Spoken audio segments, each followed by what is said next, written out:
أقدر أقول أن الأساس لمسيرتي في النشيد كان موضوع القضية الفلسطينية والقدس.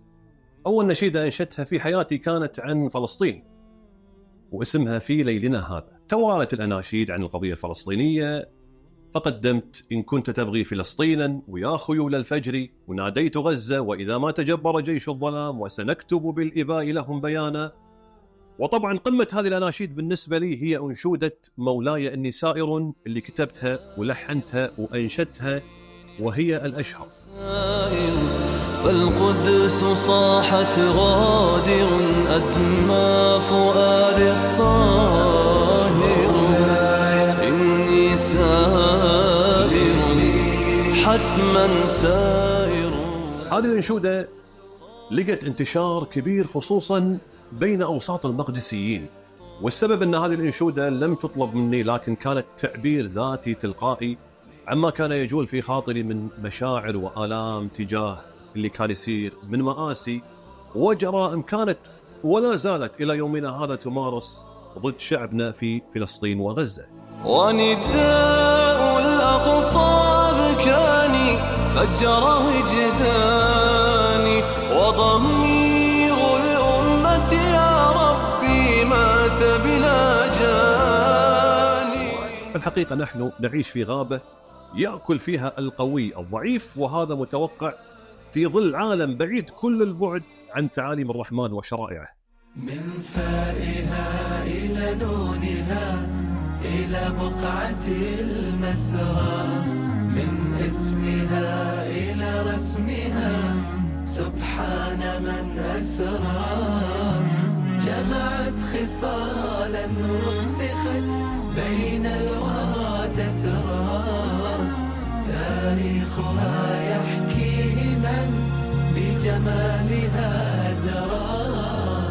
أرض مباركة إلى يوم النشور، أرض يفوح العز فيها كالزهور، فيها فتوحات الأولى كانت تدور، في عزة تسمو بها المجد فخور، مجد فخور.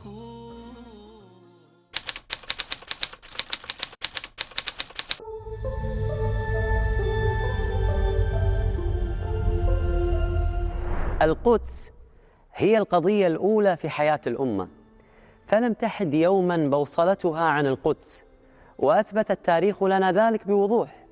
وهذا الجيل ليس كغيره في تاريخ البشرية، بل نحن جيل النهضة الثانية بإذن الله عز وجل، كما كان أصحاب النبي صلى الله عليه وآله وسلم جيل النهضة الأولى. دكتور، ما هو مستقبل فلسطين؟ وما هو دور كل واحد من أبناء هذه الأمة؟ طبعا مستقبل فلسطين واضح وثابت ومحدد منذ الأزل، وهو أن هذه الأرض ستكون حرة وسيثبت فيها العدل ويعود فيها العدل مرة أخرى. هذه الأرض رب العالمين أنزل فيها آية من الزبور اللي هي قوله تعالى التي وردت في القرآن الكريم: ولقد كتبنا في الزبور من بعد ذكر أن الأرض يرثها عبادي الصالحون. فهذه الأرض ستكون للصالحين إن شاء الله عز وجل، وهم أبناء هذه الأمة بإذن الله رب العالمين. قصة تحرير فلسطين ليست قصة في إطار الممكنات، بل هي قطعية من القطعيات، وعدنا الله عز وجل بذلك، وكان قد أعلمنا بأنه قد ضرب الذلة والمسكنة على هؤلاء. بالتأكيد ستحرر فلسطين بلا أدنى شك، هذا وعد إلهي سيتحقق شاء من شاء وأبى من أبى. الآن السؤال متى وكيف، هل سنشهد ذلك، هل سنكون جزءا من ذلك، هل سنساهم به؟ لكن لا يوجد سؤال حول تحرير فلسطين. سؤال تحرير فلسطين مجاب منذ قبل أن يبدأ الاحتلال. تحرير فلسطين حقيقة لا مراء فيها، نراها كما نرى الشمس في رابعة النهار، فهذا وعد الله سبحانه وتعالى. هذه أيضا حركة التاريخ وسنن التاريخ، أنه لا كيان يقوم على الظلم ويستمر. تاريخ فلسطين ومستقبل فلسطين محسوم، فيش نقاش فيه. دورنا هنا يا سيدي الفاضل هو أن نختار لأنفسنا، هل نكون في الجانب الصحيح من التاريخ أم نكون في الجانب الخطأ؟ هل ممكن تحرير فلسطين؟ وكيف يكون ذلك؟ أثبتت لنا معركة طوفان الأقصى أن تحرير فلسطين ممكن. لماذا؟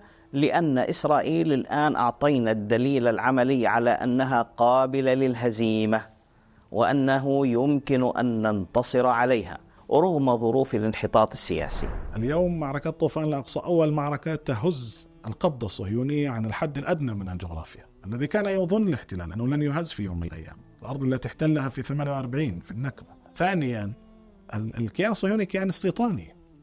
هناك سؤالين أمامه في هذه المعركة الآن: هل سيعود مستوطني غلاف غزة إليه؟ هل سيعود مستوطني شمال فلسطين المحتلة إليها؟ وكيف سيستطيع الكيان الصهيوني أن يقنعهم بالعودة دون أن يقتلع قوى المقاومة التي تهددهم؟ هو أن الإسرائيليين في الداخل بدأوا يقتنعون بشكل كبير جدا بأن فلسطين ليست أرضا لهم، وبدأوا يقتنعون بأنهم يعني يبدأوا بالهجرة العكسية إلى الولايات المتحدة أو إلى أوروبا ويبنوا حياتهم من جديد، خصوصا وأن معظم من تبقى من يهود العالم هم يهود في غرب العالم، يعني يعيشون في الدول الغربية، يعيشون في الولايات المتحدة، يعيشون في فرنسا، في بريطانيا، في الأرجنتين، في أستراليا. من سيقتنع بأن يترك هذه الدول ويذهب إلى الكيان الصهيوني؟ ثم مسألة الاقتصاد والرفاه الذي كان يتمتع به هذا انتهى. ولدينا تجربة تاريخية كبيرة. عندما فتح صلاح الدين القدس عام 583 لم تكن الأمة العربية والإسلامية موحدة، كانت الشام وحدها ومصر وحدها والحجاز وحده واليمن وحده والمغرب العربي وحده والعراق أشتاتا. لم يكن هناك وحدة سياسية، ولم يكن حتى الخلافة كانت اسمية وكانت تعاني من تشظيات وممالك كثيرة. ومع ذلك في ظرف الانحطاط السياسي هذا استطاعوا إنجاز مشروع التحرير، وبالتالي مشروع التحرير ممكن ويمكن أن يكون قريبا وأقرب مما نظن. والله تعالى سيحقق هذا الشرف وينيله لمن يستحقه. ما الجيل الذي يستحق؟ جيل الصحابة رضي الله تعالى عنهم استحق أن ينال شرف التحرير، والجيل الذي رباه نور الدين محمود بن زنكي وصلاح الدين الأيوبي جيل قد استحق بكمال ارتباطه بالله عز وجل، استحق أن ينيله الله تعالى التحرير. هل نكون في الجانب الذي ينطبق عليه هذا الوعد الإلهي أم نكون في الجانب الآخر؟ هذه النقطة التي يجب على كل إنسان بيسمعني الآن له يركز فيها. إن دورك فعليا ليس أن والله تعمل على أساس أنه أن ترى فلسطين حرة، لا، دورك على أن تعمل أن تكون أنت من الذين يساهمون في هذا الأمر، لأنها هي حرة فيك وبلاك، فينا وبدوننا، هي حرة إن شاء الله عز وجل وسيعود لها العدل. هذه طبيعتها، وهي أرض مقدسة. مقدسة يعني شديدة الطهر، بتطهر نفسها أصلا، ودورنا أن نعمل على أن نكون جزءا من الذين يكرمهم الله بأن يكون هذا العمل على أيديهم. اليوم نشهد أبطال العرب في الميادين المتنوعة يرفضون اللعب مع لاعبين إسرائيليين، وترفض العديد من الدول الجلوس على طاولة واحدة مع الاحتلال. هذه الأفعال تعكس تراكم الوعي وتشكل انتصارا للقدس وقضيتها. قضية فلسطين ليست قضية الفلسطينيين، وإنما هي قضية المسلمين في كل مكان. دورنا يدخل في دوائر بحسب المكان والزمان والظروف التي نعيشها، لكنه محكوم بالاستطاعة. الكيان الصهيوني لن يستطيع أن يكون قويا إلى الأبد، وبيئتنا العربية والإسلامية لن تكون ضعيفة إلى الأبد، فهذه معركة أجيال.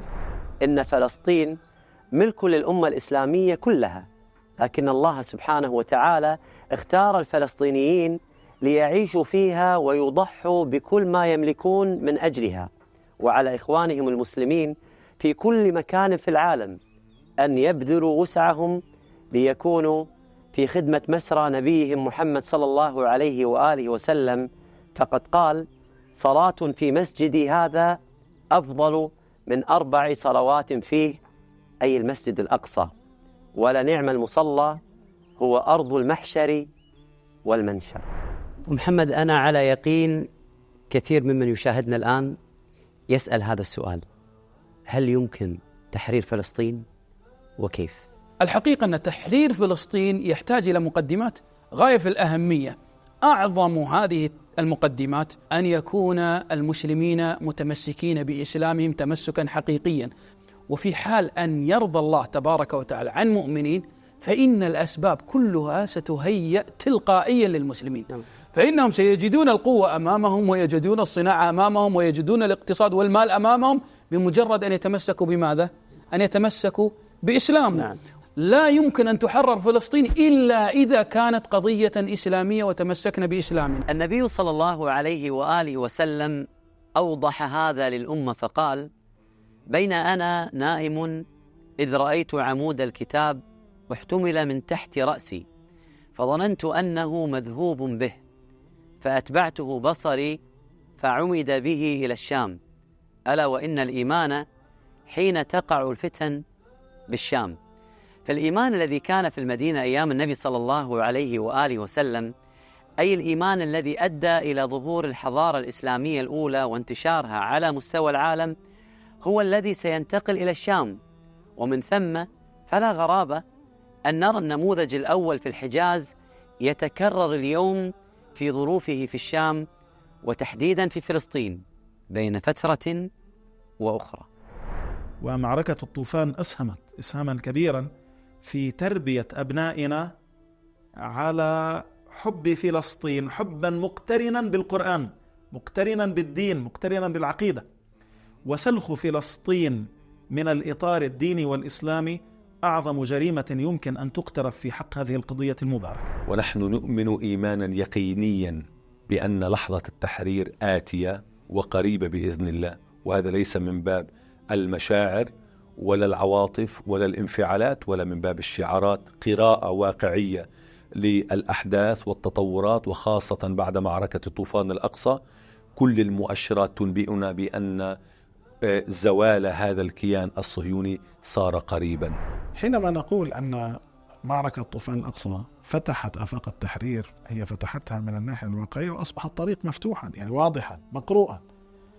قد لا تمضي الأمور كما نقولها اليوم، لكن الخط العام أصبح واضح أن نقل المقاومة، العودة بالمقاومة إلى القدس والضفة الغربية كفيل خلال شهور أو سنوات قليلة بفرض تراجعات جغرافية على الاحتلال في الضفة الغربية، وسنشاهد ذلك لمن يعيش لهذه الفترة سيشهد ذلك بنفسه. تحرير فلسطين كلها قد بدأ، بل ربما يتم قريبا. نعم، إن هذه مقتلة لم تشهد منطقة فلسطينية مثيلا لها منذ دخل الفرنجة القدس في الحملة الصليبية الأولى عام 1099 للميلاد. لكن انظر أيضا إلى حال العدو. صحف إسرائيل تقول إن جيشها يستخدم ذخائر عمرها 70 عاما لنفاذ ما عنده، ويتسول المزيد من حلفائه. وهيئة أركان العدو تقول إنها في حاجة ماسة إلى ما بين 7,000 جندي و10,000 لكثرة المصابين في صفوف الجيش. وقيادته السياسية تبحث في تجنيد 66,000 من المتدينين الحريديم، وهم في عرفهم لا يتجندون. ويأمر الجيش جنوده بتمديد خدمتهم العسكرية 4 أشهر أخرى. وقد استخدم العدو 6 فرق من جيشه ل6 أشهر ولم يفلح بعد في غزة، وهو الذي كان احتل سيناء في 6 أيام ب3 فرق فقط. هذا وقد تقلص اقتصاد العدو 20%، وانكمش الاستثمار 70%، ونزح مئات الآلاف من مستوطنيه عن الشمال والجنوب إلى الوسط، وخرج قرابة 500,000 مستوطن من البلاد ولم يعودوا. يا أخي، عندما ترى شخصيات وممثلين وأحيانا فنانين ومؤثرين تراهم ينتظرون الخطاب الملثم وكيف تتعلق قلوبهم وهم ينتظرون، هذا ينبئك بعظيم قادم لهذه الأمة. أنا في تقديري نحن نحتاج إلى أمر واحد، نحن نحتاج إلى مزيد من الصبر، والله أخبرنا وبشر الصابرين. فكثير من الناس يقولك ما راح تتحرر فلسطين إلا لما تقوم الساعة، وكثير من الناس يقولك من علامات قيام الساعة تحرير فلسطين، مع أن هذا غير وارد، يعني هذا غير وارد حقيقة وتاريخا. بل أن التاريخ أثبت بأن فلسطين يمكن أن تتحرر ويمكن أن تحتل ويمكن أن تتحرر ويمكن أن تحتل، يعني العملية مستمرة. فلسطين فتحها عمر بن الخطاب ثم احتلت مرة أخرى في الحملات الصليبية، ثم جاء صلاح الدين الأيوبي وحرر فلسطين مرة أخرى ثم احتلت مرة أخرى. فالموضوع مش مرتبط في قيام الساعة. نحن نريد في مثل هذه أن نحدث انفكاك ما بين تحرير فلسطين وقيام الساعة، ففلسطين قابلة للتحرير قبل قيام الساعة. لا تظن أن ما يمر به المسجد الأقصى المبارك وتمر به القدس مدعاة للبكاء والأحزان، بل يجب أن يكون فرصة لنا جميعا للوقوف بقوة في وجه الاحتلال لمنعه من تنفيذ ما يريده في المسجد الأقصى وفلسطين. نحن بحاجة إلى تقديم كل أشكال الدعم إلى أهلنا في فلسطين. لماذا؟ لأنهم رأس الحرب، وخاصة اليوم أيضا بعد معركة طوفان الأقصى، لأن الفلسطينيين قدموا كل ما يملكون وأعز ما يملكون، قدموا الكثير من التضحيات. من أجل من؟ من أجل مسرى سيدنا محمد صلى الله عليه وسلم، من أجل هذه الأمة وعزتها وكرامتها، من أجل أن لا يبقى هذا الكيان الصهيوني الغريب الدخيل الطارئ. وواجبنا اليوم جميعا أن نقدم لشعبنا الفلسطيني كل الإمكانيات التي تثبتهم وتعينهم على الصمود وتعينهم على رد العدوان الصهيوني وصولا إلى تحقيق الانتصار ولحظة التحرير والصلاة جميعا في رحاب المسجد الأقصى بإذن الله. إن الزمان سيأتي حين يكون قيد الصوت في مكان يرى منه بيت المقدس أحب إلى الإنسان من الدنيا جميعا. نتناقش اليوم كيف يأتي النصر وما دورنا في تحرير بيت المقدس. إنها ليست معركة عادية ولا تقتصر على الحقل العسكري، بل تمتد إلى الأفق الفكري والسياسي والإعلامي. هل نحن جاهزون لهذا التحدي الكبير؟ وكيف يمكن لكل واحد منا أن يكون جزءا من هذه الفصول التاريخية الملحمية؟ نحن نحتاج اليوم إلى من يوقف نفسه لقضية فلسطين ويقول مهمتي أن أكون ضمن الفاتحين القادمين. الفتح اليوم أمامنا، نحن نذهب إليه إن شاء الله، وصورة الفتح صورة فسيفسائية زاهية الألوان متعددة الأشكال، لكنها لوحة فسيفسائية. أي شيء تريد أن تضيفه إلى هذه اللوحة الزاهية الفسيفسائية؟ وأنا لست من أنصار فكرة أنه أقول لك الخطوة الأولى كذا وعليك أن تفعل كذا وعليك أن تفعل كذا، لا. نعم. كل إنسان يحب شيئا يبدع فيه. نعم. فمن أحب فلسطين ومن أحب القدس أبدع في خدمتها، وهذا ما أستطيع أن أقوله لكل إنسان. ومن وجهة نظرك مسرى، كيف ترى مسرى على هذه الخارطة وهذا الطريق؟ بإذن الله رب العالمين أسأل الله أن يكون هذا البرنامج خطوة إن شاء الله على طريق يعني فهم هذه القضية بما يوصلنا إليها بإذن الله رب العالمين. لماذا؟ لأنه دون برامج توعوية وشرح وفهم لهذه القضية تبقى القضية في هذه الحالة، دون هذه البرامج تبقى في إطار العاطفة. لكن نحن لا نريد عاطفة مجردة، نحن نريد عاطفة مؤطرة بعلم. فأسأل الله عز وجل أن يكون هذا البرنامج إن شاء الله عز وجل يعني بركة لهذه كل من عمل فيه إن شاء الله عز وجل، لأنه إذا ارتبط اسمه بمسرى رسول الله صلى الله عليه وسلم، فأسأل الله أن يكون تغييرا في الحياة كما كانت الإسراء تغييرا في حياة النبي صلى الله عليه وسلم.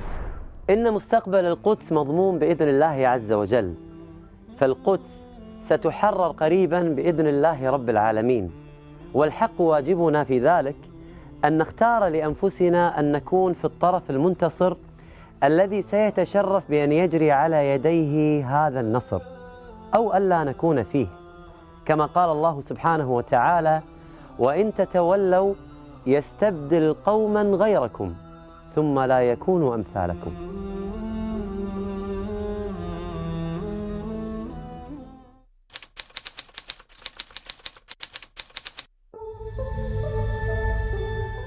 الحمد لله رب العالمين. خلال اليومين فريق الأطباء الكويتي 11 طبيب متخصص متواجدين في غزة ما بين المستشفى الأوروبي والمستشفى الكويتي أنجزوا عشرات العمليات المعقدة لإصابات الحرب أو حرب الاحتلال على غزة. عسى الله رب العالمين أنه ينصر أهل غزة ويفكهم. وايد من الأطباء في دولة الكويت تواصلون معنا وحريصين أن يجون في حملات جراحية وحملات طبية لغزة.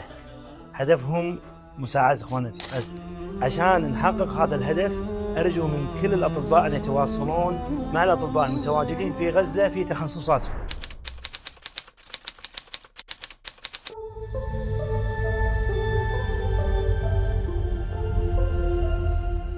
هذا أنا موجود في غزة. إيش مكتوب؟ دولة وشعب الكويت. ايش مكتوب دولة وشعب الكويت؟ المساعدات اللي كان يقول ان المساعدات ما توصل، ترى هي توصل. هذه المساعدات كلها وصلت من الكويت، كلها معدات طبية مطلوبة حق العمليات ومطلوبة حق المستشفى وتساعد في ان المنظومة الصحية هذه ما تنهار.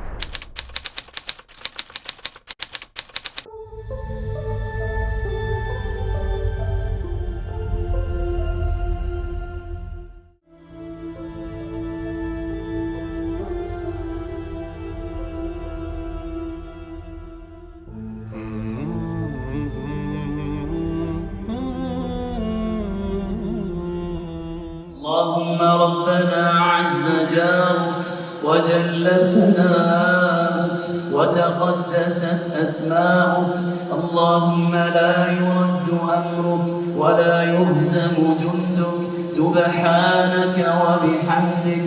اللهم إنا نسألك النصر لإخواننا في غزة وفي فلسطين، اللهم كن معهم ولا تكن عليهم، اللهم كن معهم ولا تكن عليهم، اللهم إنهم عراة فاكسوهم وحفاة فاحملهم وجياع فأطعمهم ومظلومون فانصرهم يا ناصر المستضعفين ويا جابر كسر المنكسرين، منزل الكتاب ومجري السحاب، هازم الأحزاب.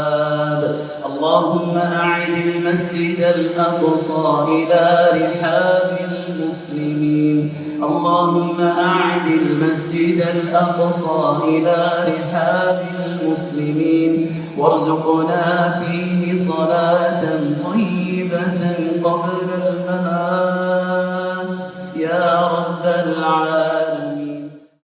مسرى حتى نرى ونسمع ونوسع أفهامنا حول مقدسنا وأقصانا الذي نسأل الله سبحانه وتعالى به صلاة قبل الممات. مسرى لأن الأقصى يستحق منا أقصى ما يمكننا. مسرى لأن الذي أسرى بعبده إليه أمرنا أن نصون ديارنا ونهب لنصرة إخواننا المستضعفين وأن نكون لهم نصرا وسندا. مسرى لأن حدود الوهم الذي صنعه سايكس بيكو نالت من نفوسنا وعقولنا، فآن لنا أن نتحرر منها ونعيش إسلامنا الذي يجمعنا.